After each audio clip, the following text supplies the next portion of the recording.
Alright, what's up, Cradle fans? I got the mic connected to the phone, so we should be okay today. This is the second video in 2 days, and the reason why I'm making another video so quickly is because I saw a Reddit thread. And the Reddit thread queued me up to go look at something because I thought in the book somewhere it said that the Silent King was in a jungle, and then his disturbance from the Blood Phoenix calling out to him wrestled the remnants for thousands of miles or hundreds of miles, whatever. Well, it said that, but it never mentioned a jungle. But then I read the rest of the Dreadgod updates, and I saw something that a lot of you have seen, but some of you probably haven't. So I'm going to call that out because I know that I owe y'all another Dreadgod video. So here we go. Alright, friends. We're going to make this quick-ish because I have a D&D session to get to in under an hour. Well, let me recap for you Skysworn.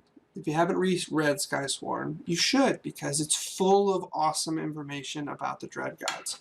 This is at the end of the book, where it gives an information report on the Dreadgods. So, I'm going to read this, and then we're going to talk about it, and I'm going to make it short, because I promised I would do so. So, I hope this is the part. It is. Okay. The bleeding phoenix, its consciousness scattered over thousands of pieces, settles into wait. Many of its fragments go dormant, but many others go looking for hosts, to hunt, and to build up their mother's power. It is biding its time for the moment when it senses its lost brother again. Okay, that's singular. It's not plural, it's singular. So what that is saying is, the bleeding phoenix was woken by Macule because... boom, because he wanted to change fate, right? So information requested Macule's influence on Cradle. This is at the beginning of the book, 13% in, page 32 or so. The Jai Patriarch exits the Labyrinth, proud of his prize. The facility's unique aura shone like a beacon for the duration of his visit, 6 minutes. In 99 out of 100 projections, this aura goes unnoticed. Jai Daisho returns from his trip safely. There's only a negligible chance that a Dreadgod will notice this aura, which calls to them like the scent of meat to a predator, and choose to investigate. His gamble has paid off. Influence detected. The possibility of a Dreadgod noticing increases in likelihood as the probability shifts. Currently, and this is important for that thread who was talking about how the Silent King was potentially in Sacred Valley. I don't think so because of this right here. Currently, there is only one Dreadgod within range, the Bleeding Phoenix. Hundreds of miles to the south, it rests beneath the city of Tattered Cloth, blah, blah, blah, blah, blah. During the first 25 minutes, the Dreadgod tosses and turns, sending shivers through the members. They sense their master's need. On the 26th minute, as the aura fades, the Bleeding Phoenix regains a fraction of its consciousness. It catches the scent of a power it has almost forgotten, a power long lost. Okay? A power long lost. Its brother, the 5th Dreadgod. It's in the damn book, and I didn't see it.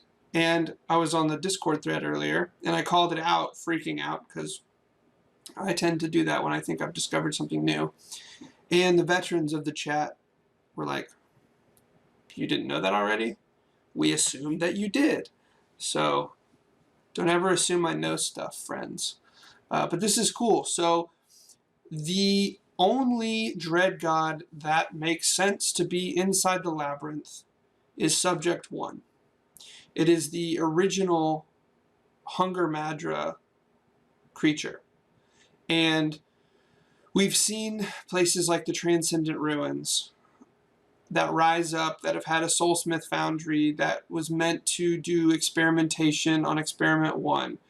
We've seen that inside that Soulsmith Foundry, the Sage of Red Faith had left notes on using Hunger Madra, specifically that from the Bleeding Phoenix. We've seen in Sacred Valley how the Labyrinth sucks in Vital Aura, right? So this is interesting, though, because we have this brother of the Bleeding Phoenix chilling in the Labyrinth. We know it's in the Labyrinth because the door closes, the Bleeding Phoenix decides to fight for a bit and then break apart to wait for the chance to go to its brother.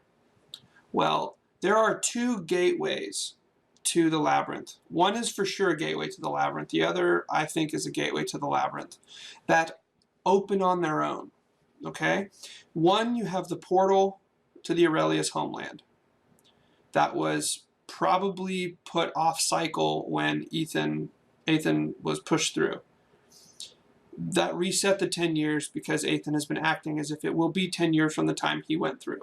Well, that's coming up in the next few years. Then you have the Nether Gate in Cradle. In Sacred Valley. That opens every 10 years. It's the largest entrance to the Labyrinth in Sacred Valley. Sacred Valley's foundations are the Labyrinth. This is all in Unsold. The Nether Gate has a Dreadgod on it. I once asked Will, hey, Will, what's the Dreadgod on the Nether Gate? And he was like, read and find out, friend. And I was like, damn it. Okay, so that's important. And it's something he put in the original book. So the Nether Gate was put in the original book for a reason. Has a Dreadgod on it, but it's the only instance we've seen of a door to the Labyrinth that only has one Dreadgod on it. Just one. Could it be Subject 1? Maybe, but it opens every 10 years. And now the Bleeding Phoenix is chilling, waiting for another Labyrinth to open so it can go hog wild and try and get inside. Okay? We all suspect that the Uncrowned tournament might be disrupted for some reason. We don't know where the Uncrowned tournament is. Many have suspected it might be in a pocket world. That would make sense, but we don't know. What we do know is that Reagan Shen is associated with the Dreadgods, as he is the leader of the 4 factions. I have made a theory that Reagan Shen, the Weeping Dragon, Northstrider, and Tiberian Aurelius were involved in a large-scale conflict 7 years ago, and Will commented on that, not really giving much away, but saying that something in that thread might be important. So what I think might end up happening, oh, and also Will's childhood friend threw out in the Discord, I hate to put you on blast, that Orthos makes an appearance in some form or another in this book. So there's probably going to be a Sacred Valley POV.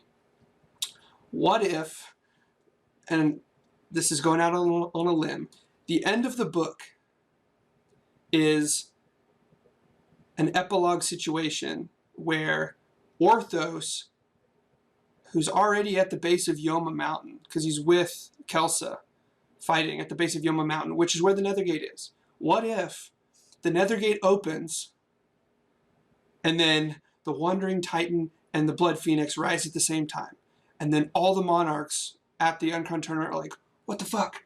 And everyone freaks out, and it causes pandemonium. And then Reagan Shen is like, my master plan, and then, you know, all hell breaks loose. And then we now have a world monarch war at play. I don't know if that's going to happen, but that would be crazy. Because we know that the Nethergate is going to open at some point. We don't know when the last time it opened was. So it's like a perfect plot device that's been sitting there since book 1, waiting to open up and cause just awful stuff to happen. So, me reading this bit, that's not really on the screen right now, but me reading that bit about the Blood Phoenix waiting for its brother to return, oh my gosh. It's pretty big.